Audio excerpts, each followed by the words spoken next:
It's the moment investors around the world wait for, the 9:30 opening of the U.S. markets. Each and every day to go in there, trade your own rent money, not know whether you're going to make money or not, is terrifying to a lot of people. I don't have any clients. I don't have any customers. In a lot of ways, I'm a hedge fund manager in my own family's work, and they trust me.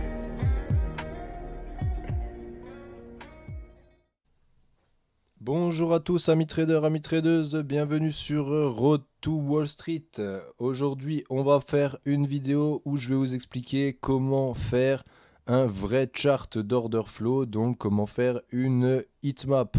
Donc je tiens à préciser que une petite partie de ce chart est inspirée de ce qu'a fait Mike de la chaîne Trade Your Plan. Ceci dit, une vidéo française fait toujours plaisir à voir. Donc voilà, on va faire une petite vidéo en français pour que tout le monde puisse bien reproduire le même graphique. La plateforme, c'est Sierra Chart.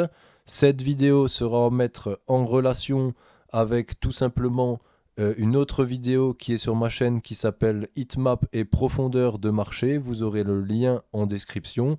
Très important d'aller regarder la vidéo que je vous conseille qui sera en description pour tout simplement bien comprendre le paramétrage du chart, même si on va en parler un petit peu pendant la vidéo. Ça, c'est une vidéo tout simplement qui est dédiée sur les bonnes time frames à utiliser, etc. pour avoir le plus d'accuracy possible, hein. Donc, ces deux vidéos qui vont ensemble et l'une et l'autre sont complémentaires. Petit point sur la précédente vidéo qui avait pour but de remettre un petit peu les choses en place relativement au mensonge du Smart Money Concept, donc notamment les termes qui étaient utilisés n'importe comment comme la liquidité et l'order flow. Globalement, un bon retour. J'ai eu un bon retour sur la vidéo. Je me suis fait insulter quelques fois en commentaire. C'est pas la majorité des gens, mais il y a certaines personnes qui étaient vraiment outrées que je remette leur dogme en question et qui n'ont pas trouvé mieux à faire que de m'insulter. Alors sachez que si vous m'insultez sur ma chaîne YouTube, je perds pas de temps avec vous et je vous bannis tout simplement de la chaîne YouTube. Si les gens ont des arguments constructifs à faire valoir, ça n'a pas été le cas. D'ailleurs, il n'y a personne qui m'a remis en cause et qui a présenté des arguments constructifs. Ceci dit, si vous n'êtes pas violent ou que vous êtes poli et courtois, je ne supprime pas les commentaires, d'accord ? Je supprime que les commentaires des gens qui m'insultent. Maintenant, j'ai peut-être eu quelques réponses un peu véhémentes pour certains commentaires, mais voilà, j'essaie toujours d'être un minimum dans le respect. Donc voilà, moi, faire un débat dans les commentaires, ça ne me dérange pas, tant que ça reste des arguments constructifs et qui sont tout simplement honnêtes et sans insultes. Voilà. Bref, on a perdu assez de temps, on va partir directement sur la vidéo. Donc je vais mettre le chart que vous voyez ici, qui est celui que tout simplement je vais vous apprendre à faire. Je vais le mettre de côté. Voilà, très bien. Maintenant, on va aller dans File, Find Symbol. Donc Futur CME, E-mini S&P 500, décembre 2023, Open Intraday Chart. Donc maintenant, il va falloir commencer par régler ce chart. Alors la première chose que je vous conseille de faire, c'est de faire Windows, Detach Chart Window, ce qui va nous permettre d'avoir le chart qui bouge comme on veut. Maintenant, ici, vous voyez que je ne peux pas avancer. Pourquoi je ne peux pas avancer ? Parce qu'il y a la scroll bar. Donc, Chart, Scroll bar, Show Scroll bar, vous cliquez dessus. Ça enlève la scroll bar et de ce fait là on peut se mouvoir sur notre graphique comme on le veut. À partir de maintenant, on va devoir changer tout simplement le graphique de prix. Donc pour changer le graphique de prix, on va dans Chart Settings. Dans Chart Settings, on va aller dans tout simplement barre période. Barre période, ce qu'on va vouloir ici, alors ça c'est très bien expliqué dans la vidéo qui est en description, donc n'hésitez pas à aller regarder la vidéo qui est en description pour vraiment bien comprendre et vous accaparer le chart de sorte à le comprendre le mieux possible. On va faire du price changes per bar et on veut du 1. Donc ça veut dire quoi? Ça veut dire qu'on aura comme période pour le chart un changement de prix. Donc dès que le prix bouge de 1 tick, eh bien on aura une nouvelle entre guillemets bougie, même si là ça ne sera pas des bougies. Apply. Là comme vous le voyez, ça ressemble absolument à rien. Pourquoi ça ressemble absolument à rien? Parce qu'on est en HLC bar, donc Open High Low Close bar. On va changer ça pour du Stair Step on Close. Stair Step on Close, vous allez ici, vous faites Apply. À partir de là, ça c'est comme ça qu'on veut afficher notre graphique de prix. D'accord? À partir d'ici, la couleur ne convient pas et la façon d'afficher également ne convient pas. Donc, Chart, Graphic Settings Chart, vous décochez ici Use Global Graphic Settings instead of these settings. Vous décochez ça. Vous descendez un peu. Vous cherchez Line on Close, Line on Open Mountain. Ici, vous mettez ça en blanc. Vous augmentez la largeur à 3 et vous mettez ça en dash. Vous faites Apply. Au niveau du graphique de prix, c'est bon, c'est carré. Maintenant, on va appliquer les studies. Pour appliquer les studies, clic droit, studies. Ce menu-là, vous pouvez taper ce dont vous avez besoin et ça vous fait directement la recherche. D'accord? Donc vous cliquez ici, n'importe où, dans le menu déroulant. Vous cliquez n'importe où dans le menu déroulant. Vous double-cliquez pas, hein, vous cliquez simplement. Et à partir de là, on va pouvoir chercher les studies dont on a besoin. On va commencer par le Current Bid Ask Line. Double-cliquez là. Donc on double-clique pour le passer sur le graphique. On double-clique à nouveau pour ouvrir le menu tout simplement du Studies. À partir d'ici, ici, en Number of Forward Projection Bar, vous mettez 5. Ici, Forward Project Bid Ask Lines, vous mettez 8. Et ici, vous mettez non. Parfait. Subgraph. Vous cliquez ici, Subgraph. Dans Subgraph, vous allez mettre tout simplement les bonnes couleurs qui correspondent. Donc, nous, ce qu'on va vouloir, c'est la ligne en haut, on la veut en rouge. La ligne en bas, on la veut en grise. Donc, vous cliquez ici. Et ici, vous mettez du gris un peu foncé. Vous faites OK, vous faites Apply. Maintenant, on va encore juste changer la largeur. Ici, vous mettez 3. Ici, vous mettez 3. Apply. Celui-là, c'est terminé.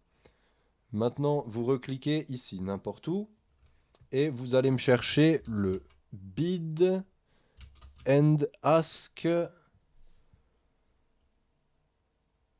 Prices. Donc, Bid and Ask Prices, c'est celui-ci. Donc, Bid and Ask Prices, on fait tout de suite Apply. Comme ça, vous comprenez à quoi il sert. D'accord? Donc là, ça va nous montrer le prix bid et le prix ask. Traduction, meilleur prix acheteur, meilleur prix vendeur. Donc ici, pareil, on va vouloir que la ligne du haut, ça soit la ligne qui soit rouge. Et la ligne du bas, on veut que ça soit la ligne qui soit grise. Donc pareil, on prend un gris un petit peu plus foncé, histoire de voir la différence entre le gris et le blanc. Apply. Maintenant, on ne veut pas des lignes comme ça, on veut la même chose que dans les autres, que dans le graphique de prix. Donc, on veut des stair steps. Apply. À partir de là, on va augmenter la largeur. On va passer la largeur à 2. Et maintenant, ce qui nous énerve, c'est que ça se met au-dessus de notre graphique de prix. D'accord? Donc on retourne dans Settings and Inputs. Et dans Settings and Inputs, vous faites Draw Study underneath Main Price Graph. Apply. De sorte à ce que notre Main Price Graph, eh bien, ils viennent se remettre au-dessus. D'accord? Donc celui-là se met en dessous. Underneath, ça veut dire en dessous. Ça y est, c'est bon déjà pour ce study. Maintenant, on va aller dans Ask Bid Volume Difference. Donc vous écrivez Ask, et là vous avez Ask Bid Volume Difference Bars. C'est celui-là qu'on veut. On double-clique, subgraph, enfin vous savez quoi, on fait toujours Apply. Comme ça vous voyez ce que ça fait, d'accord? Maintenant on double-clique, et ici on va mettre ça, on va mettre en foncé, ça on va mettre en gris clair, on va faire Apply, et on est bon. Alors, à quoi est-ce que ça sert ce study? Ce study, ça sert à bien vous montrer la différence qu'il y a eu pour passer à la bougie suivante. D'accord? Donc, pour passer à la période suivante, est-ce que les deltas, ils étaient dominés par un côté ou par l'autre côté? D'accord? Et à combien, on a la quantification en volume du delta qui a permis de passer d'un prix à un autre. D'accord? Donc ici, par exemple, on voit moins 100. Donc ici, pour passer tout simplement de ici à ici, eh bien, il a fallu un delta de moins 100 en volume. D'accord? Ça permet de voir qui market et comment est-ce qu'il market. Désolé, je suis encore un peu malade. J'étais très malade cette semaine. Et il y a encore un peu de reste. Hein. Si dans ma voix, vous sentez que j'ai une voix un peu merdique aujourd'hui, c'est tout simplement parce que j'étais malade. Et je le suis toujours encore un peu. Mais bon, je vous fais cette vidéo parce que je vous ai promis cette vidéo.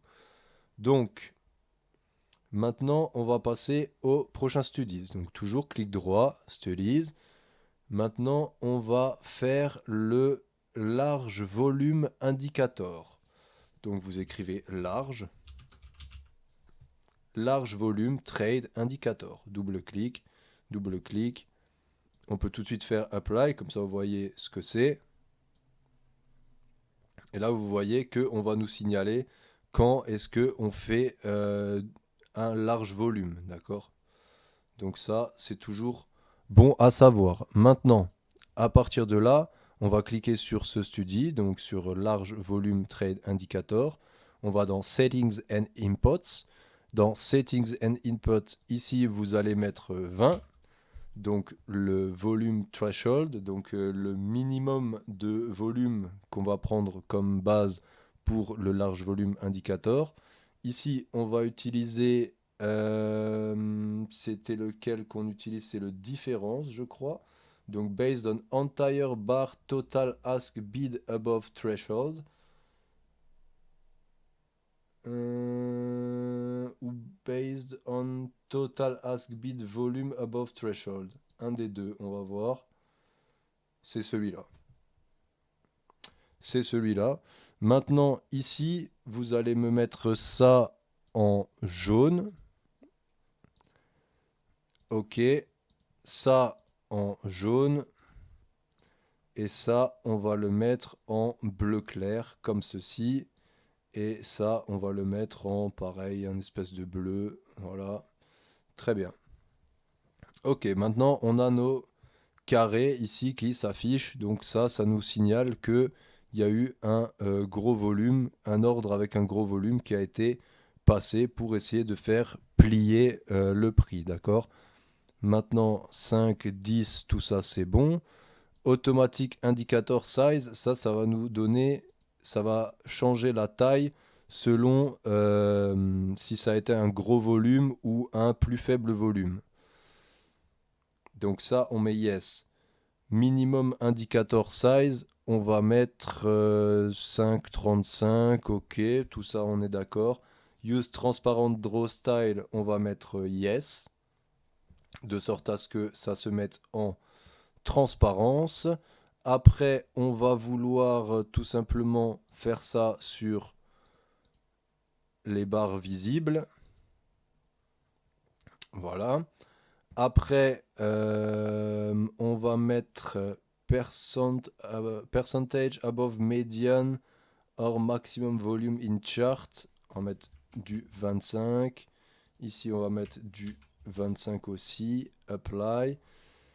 À partir de là, on va mettre tout simplement maker horizontal alignement. On va mettre center. Après, ce qu'on veut, c'est high of bar, ça c'est bon. 0, ça c'est bon. Bit text color, ça c'était si on voulait afficher les valeurs dans tout simplement l'indicateur. On va pas vouloir les valeurs, par contre on va vouloir des cercles. Et là, on est pas mal normalement. Là, je crois que on est bon. Draw volume in text, draw volume text. Ça, vous pouvez mettre with background. Donc ça va. Je vais juste vous montrer.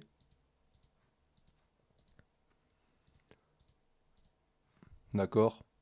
Comme ça vous donne l'indication de combien de volume. D'accord. Mais à partir du moment où vous sélectionnez ça, en règle générale, on perd notre transparence, d'accord? Moi, je préfère garder la transparence. Donc, on va faire ça comme ceci. Et là, voilà, on a notre indicateur qui est bien paramétré. Donc, Apply. Vous voyez, je clique souvent sur Apply hein, quand je change, tout simplement, peu importe ce que je change, je clique sur Apply. Voilà. Donc là, on est plutôt bien. Celui-là, par contre, le fait qu'on ait une couleur différente entre ça et ça, est-ce que c'est vraiment nécessaire? On peut éventuellement tout mettre dans cette espèce de couleur bleue là qui fera l'affaire aussi, d'accord? Ça après, c'est vous selon comme vous voulez, d'accord? C'est pour donner une couleur différente quand on a beaucoup tout simplement de volume qui a été traité. Mais comme on a déjà la taille des cercles qui change selon si on a beaucoup de volume, enfin si on a un gros ordre ou un petit gros ordre, d'accord? Eh bien tout simplement on le voit à la taille du cercle. Donc c'est pas la peine de se casser la tête. Voilà, on en a fini pour cet indicateur-là. Maintenant, on va passer au cœur du study, qui est le Market Depth Historical Graph. On va apply de sorte à ce que vous voyez la Market Depth qui va tout simplement s'afficher, d'accord? Donc maintenant, on va faire la suite du study. Donc, je vais juste 2 secondes retrouver mes paramétrages histoire de ne pas vous faire perdre trop de temps. Donc ici et ici. Voilà, parfait.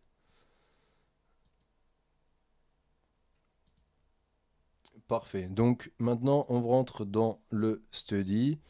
Ici, on réglera les couleurs par la suite. Vous pouvez régler de toute façon les couleurs, ça n'a pas vraiment d'importance. Enfin, ça n'a pas vraiment d'importance. Vous réglez les couleurs de sorte à ce que vous trouviez que ça soit beau, d'accord? Donc, on descend, on va aller dans Use Range Minimum Color. On va faire Yes.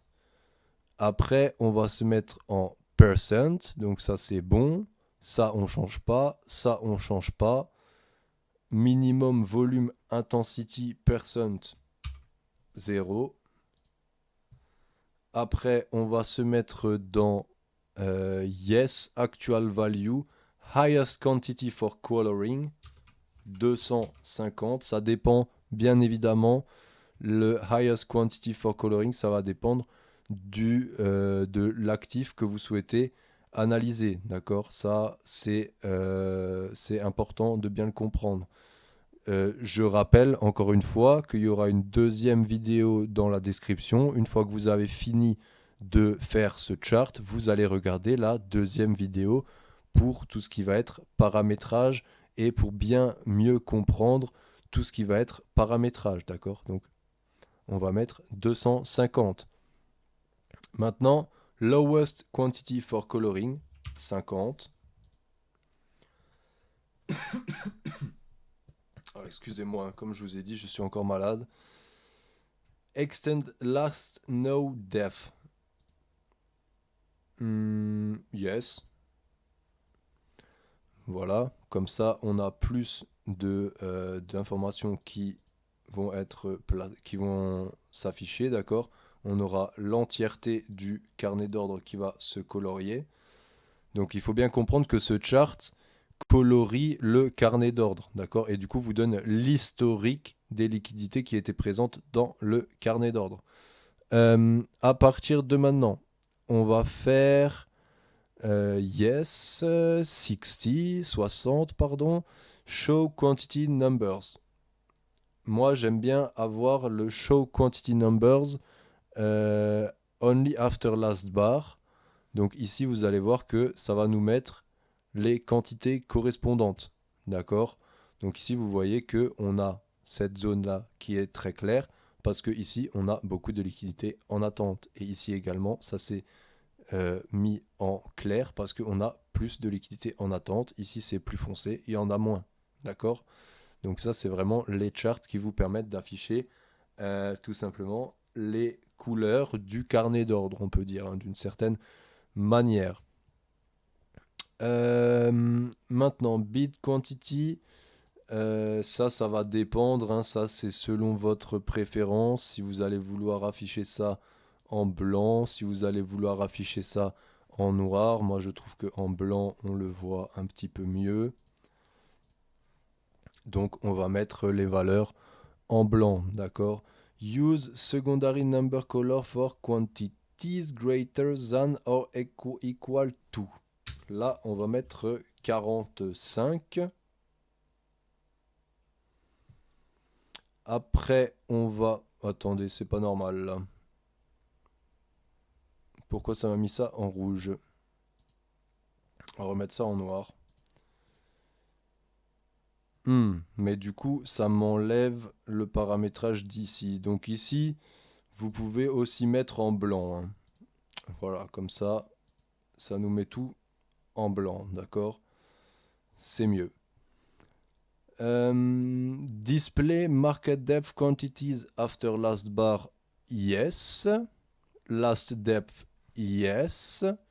Après, on va vouloir ici percentage of fill space to display market quantity rectangles in 25. Ça, c'est de sorte à ce que ça ne se prolonge pas jusqu'au bout, d'accord? Comme ça s'arrête ici au bon endroit, d'accord? Ça s'arrête à la fin de notre graphique de prix. Si on avait mis, comme vous l'avez vu avant, 100, eh bien ça va jusqu'à la fin du graphique de prix. Moi, je préfère mettre 25. Donc, vous faites Apply. Ensuite, ce qu'il va nous falloir, c'est ici No. Ici, determine min and max level from visible bar. On va mettre from all bar. Voilà. Après, font size, ça va changer la... normalement, si je dis pas de bêtises, ça va changer la taille d'affichage ici. Mettre 7. Voilà, c'est un peu plus petit. Vous pouvez, après, ça dépend si vous avez une bonne vue, une mauvaise vue. Vous pouvez mettre 8, vous pouvez mettre 12 si ça vous fait plaisir. D'accord? Bon, 12, on voit plus rien. Mais voilà, moi, c'est du 7 ou du 8 en règle générale. 7, ça me suffit. J'ai des yeux qui fonctionnent correctement, grâce à Dieu. Maximum level to display 0. Combine increment in tick 1 et ici 0. Voilà, parfait. Subgraph, il n'y a rien à changer. Maintenant, on peut passer aux couleurs, d'accord? Donc ici, ça va être tout simplement la couleur la plus qui va servir à montrer là où il y a le plus de volume. Ici, ça va être la couleur qui va servir à montrer là où il y a le plus de volume de l'autre côté, d'accord? Donc ici, c'est là où il y a le plus de volume en attente au bid. Ici, c'est là où il y a le plus de volume en attente à l'ask. Et puis, ça va vous faire un dégradé de couleur sur toute la longueur, d'accord? Donc, on va partir sur le même code couleur que moi j'ai sur mon graphique. On va prendre du gris bien clair comme ceci. On va prendre du gris un petit peu plus foncé comme ceci. On va prendre du gris encore un peu plus foncé comme cela. On va prendre du gris encore un peu plus foncé comme ceci par exemple. Ici, on va encore foncer un petit peu le gris, voilà, comme ça. Ici, on va foncer encore un peu plus le gris, comme ça. Et ici, tout simplement, on peut garder ça en bleu, comme ceci. Voilà. Donc ici, plus ça va être gris foncé, ou bien ça va être carrément bleu. Si c'est carrément bleu, c'est qu'il y a plus de 250 contrats. Si c'est entre le bleu et le gris foncé, c'est que tout simplement, il y a entre, on va dire, 200 et 250 contrats, et ainsi de suite, jusqu'à ce que ça s'éclaircisse et que ça aille même éventuellement à du noir qui est la couleur de fond du graphique, ce qui veut dire qu'il n'y a vraiment pas beaucoup d'ordre. Après ici, ce qu'on va faire, ça va être, on va mettre le maximum en rouge, comme moi je fais sur mon graphique. On va mettre du orange comme ceci pour la couleur suivante. Après, on va mettre un orange plus clair, couleur un peu pêche comme ceci. Après, on va mettre tout simplement un jaune un peu foncé. Qu'est-ce que j'ai comme jaune un peu foncé? Les jaunes un peu foncés sont très moches parce qu'ils virent vers d'autres couleurs un peu. Donc on va mettre ce genre de jaune. Après, on va de nouveau aller éclaircir un peu ce jaune, éclaircir encore un peu, éclaircir encore un peu. Après ça, vous mettez vraiment les couleurs qui vous correspondent et qui vous semblent le plus adapté, d'accord?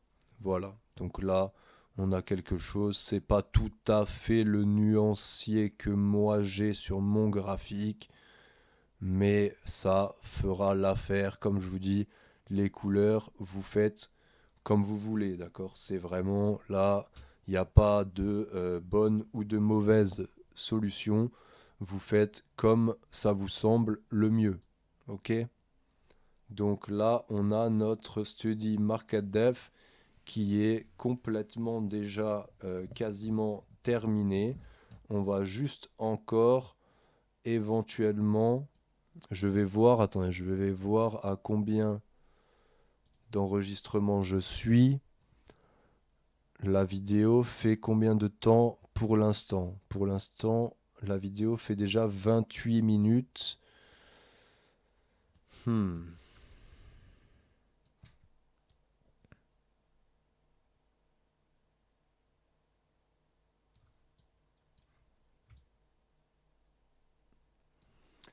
La vidéo fait déjà 28 minutes. Bon, c'est vrai que c'est pas aussi beau que mon autre graphique que j'ai fait.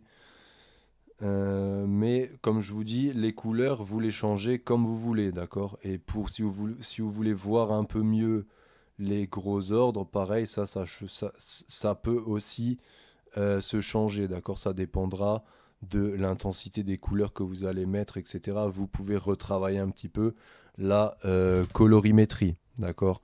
Mais ça, je vais pas trop m'embarrasser avec ça. Maintenant, sur mon autre graphique, la seule différence qu'il y a encore, c'est que sur l'autre graphique, j'ai un double volume profile.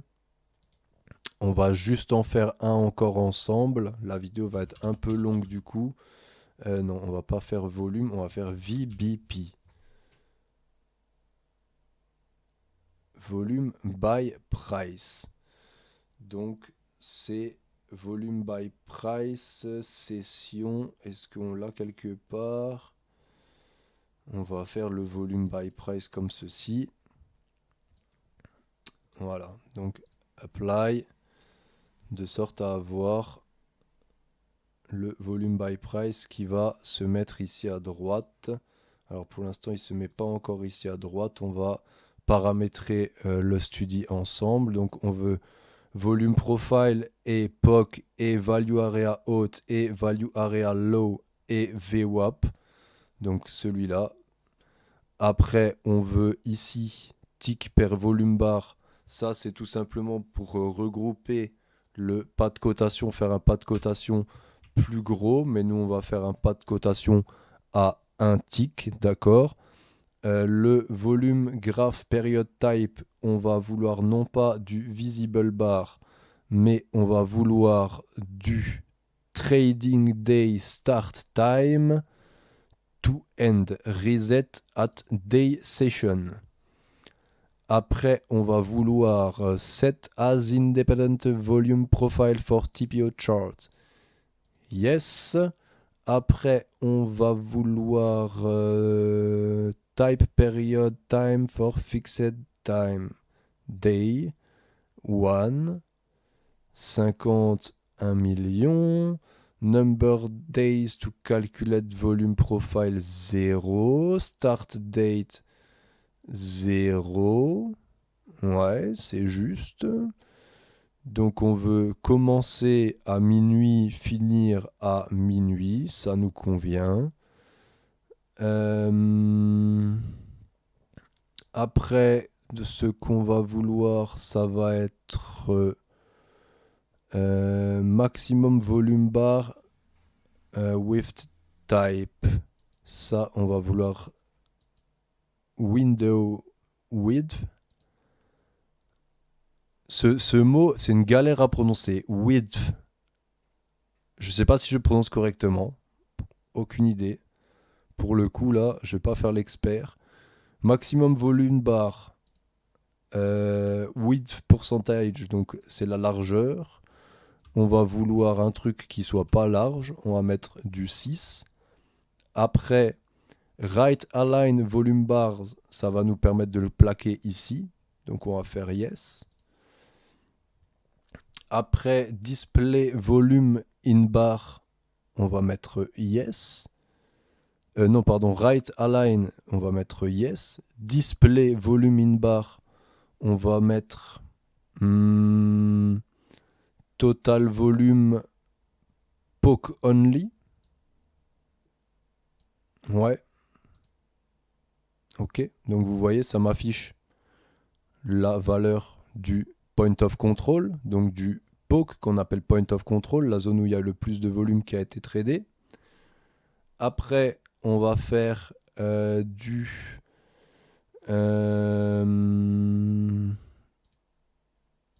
après, les amis. Attendez 2 secondes. Il faut que je me remémore 2 secondes la chose.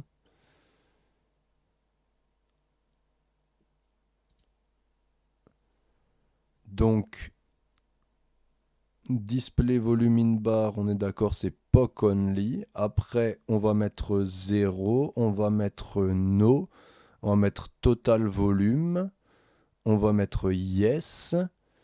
Separate bid ask volume, on va mettre yes. Ça, yes. Ici, on est sur du no. Ouais, c'est ça. Draw difference of bid and ask volume music percentage. Oui, c'est non. 100, c'est correct. On veut utiliser la transparence. Voilà. On veut une transparence de 25. Voilà. Après, highlight value area, oui, bien sûr. Donc, apply. Voilà, là, vous voyez que c'est plus clair. La value area est plus claire que la partie qui n'est pas dans la value area. Donc, la zone de valeur. Après, est-ce qu'on veut extend la value area? On va mettre oui. Et on va l'extend to both Windows Edge. Donc là, ça va nous tirer un trait qui va aller jusqu'à l'autre bout de la value area. Voilà. Donc ici, on le voit. Notre trait, sauf que notre trait ne passe pas au-dessus de l'autre graphique. Ça, on va...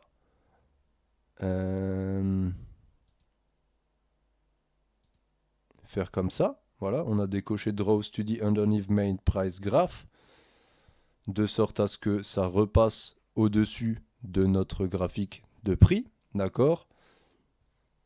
Maintenant, pour la suite, on va faire...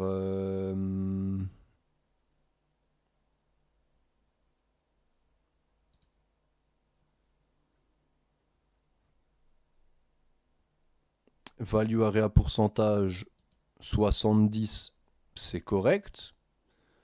C'est pour définir la value area. Donc là, la value area, c'est là où il y a eu 70% du volume qui a été tradé, tout simplement. Par contre, là, j'ai un petit souci.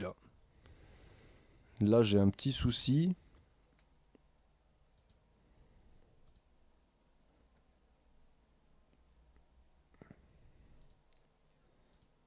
Donc là, le carnet s'est vidé parce qu'il y a les news économiques. Donc là, on a des grosses releases de news économiques. Comme vous le voyez, c'est la guerre. C'est la bagarre. Donc là, le futur S&P 500 est en feu suite aux news économiques. Et c'est à mon avis pour ça que le carnet d'ordre s'est vidé et qu'on voit pas grand-chose sur le study. Tout n'est pas exactement comme je veux, mais c'est parce que il y a les news économiques de 14h30. Je rate complètement la période à 4060. En plus, il y avait une magnifique opportunité. Ça part de ouf. Bon, c'est pas grave. On s'en remettra. Et à mon avis, les liquidités vont se remettre petit à petit. Donc voilà, c'est pas très grave.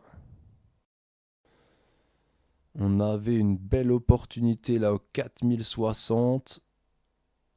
Ça part comme une balle.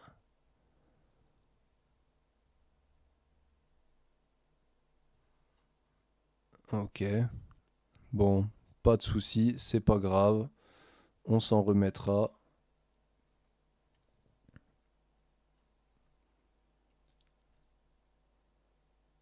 Ça m'a déconcentré cette histoire. Donc on en était où? On était à value area pourcentage 70. Après, highlight point of control.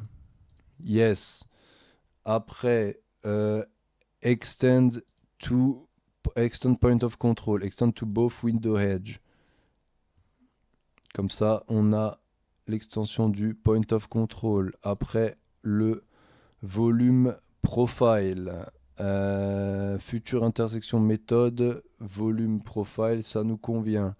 Après, extend le VWAP le VWAP, on veut bien évidemment l'extend to both Windows Edge également. Après, qu'est-ce qu'on voulait? Align volume number to base of volume bar, ça c'est yes. Maintenant, on va pas faire du field volume bar, on va faire du hologramme. Est-ce que c'est hologramme qu'on veut ou est-ce que c'est holo volume bar? C'est holo volume bar qu'on va vouloir. Voilà, donc là c'est pas mal. Maintenant, ce qu'on veut encore, ça va être yes, no, no, no, ten, no, yes. Ça, c'est bon. Jusque-là, tout va bien.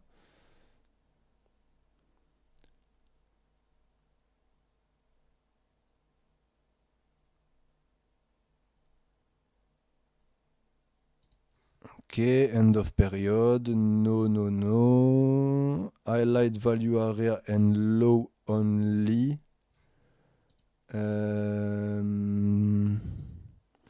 Highlight value area high and low only. Ça, on va mettre yes. Voilà. Et là, tout le reste, logiquement, si je dis pas de bêtises, ça reste comme ça. Ok, maintenant, subgraph. Dans subgraph, le point of control, on le veut en jaune. Alors un jaune un peu crado, là, genre comme ça, histoire de bien le voir. On va mettre width de 5. La value area, on va la mettre en violet. Value area violet. Après ça, on va mettre pareil, on va augmenter la largeur à 4. Ah, j'ai pas vu le temps passer malheureusement. Du coup là, je suis un peu perplexe. Vous voyez, hein, je vous avais dit, short à 4550 points, c'est moins idiot que short au-delà, enfin que short bien avant. Et effectivement, on le voit que passer les 4600 points, c'est complexe hein, pour le S&P en ce moment. Hein. C'est vraiment complexe de passer les 4600. Alors bien évidemment, le prochain contrat, là, à l'heure actuelle, il cote à 4000, 4630, 4620. C'est logique, hein, parce que tout simplement, les marchés sont faits pour monter et on estime que la rentabilité trimestrielle devrait nous amener vers tout simplement quelques points de plus que ce qui cote actuellement. Donc volume weighted average price, comment on va faire la différence entre le volume weighted average price et la value area si on les met de la même couleur? Eh bien c'est très simple, on va le mettre en dot ou bien en dash dot ou bien en dash dot dot, un truc du style, voilà. Après à part ça,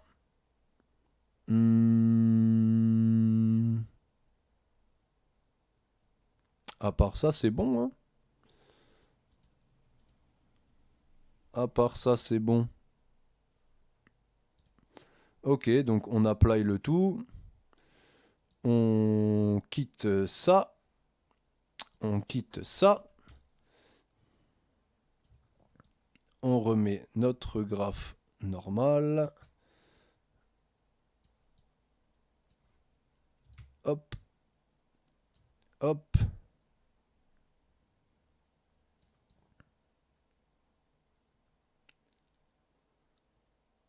Et là, on a quelque chose de pas dégueulasse, ma foi. Voilà.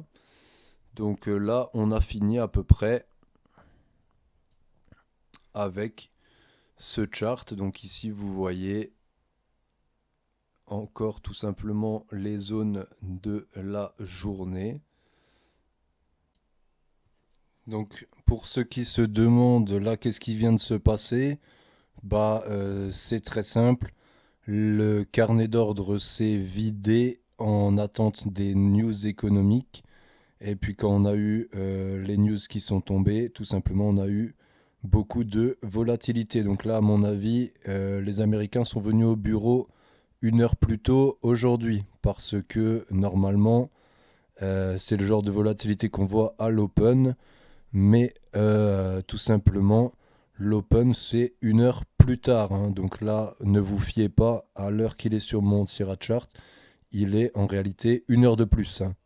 Donc il était 14h30 au moment de l'annonce. Là, vous avez la base du graphique qui est bien en place.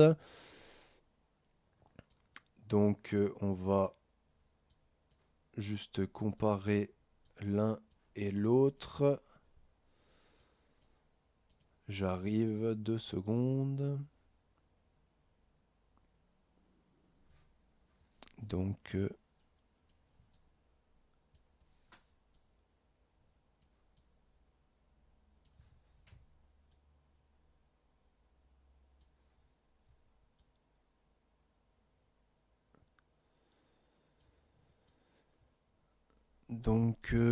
voilà, là c'est pas mal. Je vois qu'il y a juste un petit souci à ce niveau-là, avec la ligne ici, qui devrait normalement se prolonger jusque là. Je vais voir pour tout simplement remettre ça d'une meilleure façon. Euh,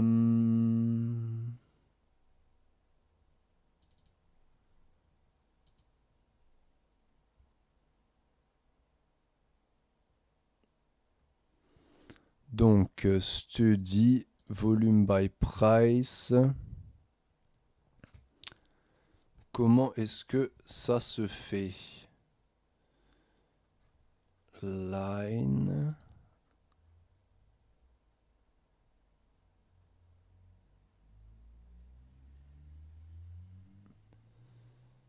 Display name and value in region data line. Non, c'est pas ça.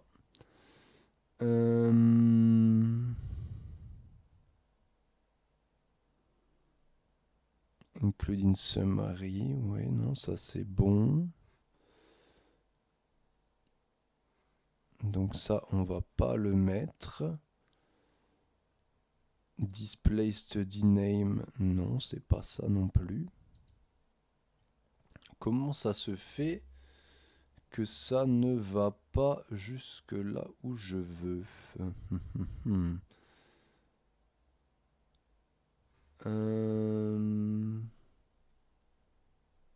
Value area outline.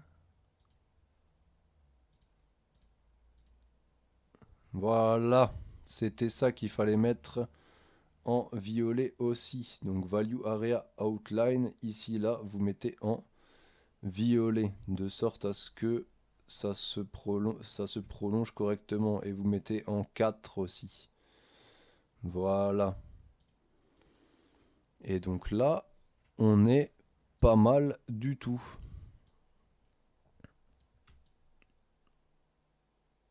Voilà.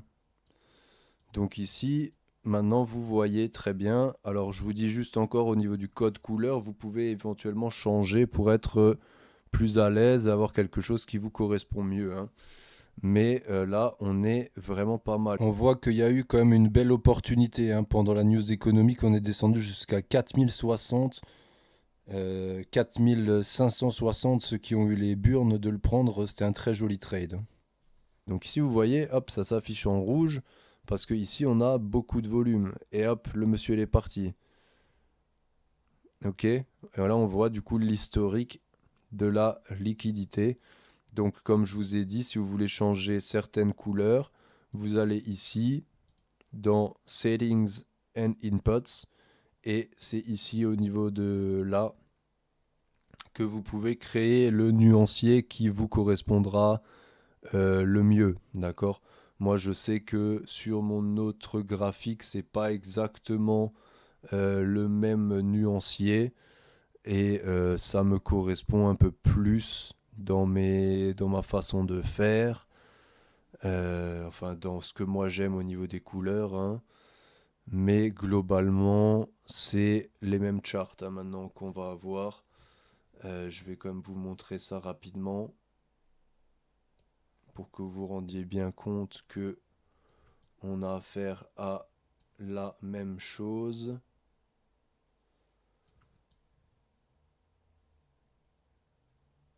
Voilà, ça c'est celui que vous avez fait. Enfin, celui qu'on a fait ensemble. Ça, c'est le mien. Et ça, c'est celui qu'on a fait ensemble. Donc, il y a juste au niveau du nuancier de couleur, du Market Historical Graph, qu'il y a une légère différence. Bon, voilà, ça fait une grosse vidéo de 50 minutes. J'ai été un peu confus par l'annonce des news économiques là, qui a créé vraiment beaucoup de volatilité. Veuillez m'excuser. Le chart est terminé et j'espère que la vidéo vous sera utile. Tant que j'y pense, pour ceux qui sont encore là sur la vidéo, je rajoute ça au montage. Je le mettrai quand même à la fin, même si c'est après toutes les...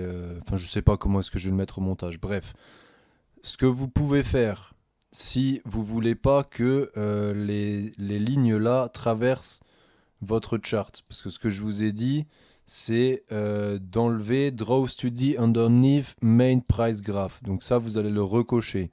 Vous allez faire Apply. Là, vous allez dire, putain, je vois plus rien. T'inquiète pas, c'est normal. Ça, tu prends, tu cliques dessus, tu fais Move Down, Move Down, Move Down, Move Down, Move Down.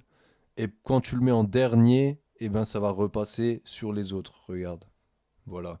Sauf que ça te le fait quand même underneath Main Price Graph.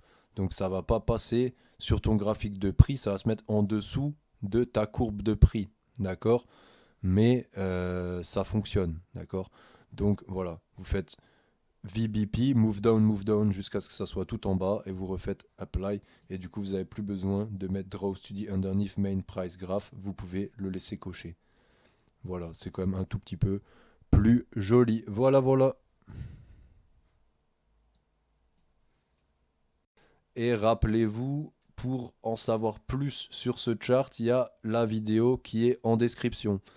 Donc, merci de m'avoir suivi. J'espère que le chart vous servira, que vous avez appris des choses utiles. Pensez à vous abonner si ça vous plaît. Pensez à liker la vidéo. Commentaires si vous avez des questions, des remerciements, des réclamations. Peu importe ce que vous avez à dire, bah, vous le racontez dans les commentaires. J'espère que ça vous aura été utile. À bientôt. Ciao, ciao. C'était Tonio pour Road to Wall Street.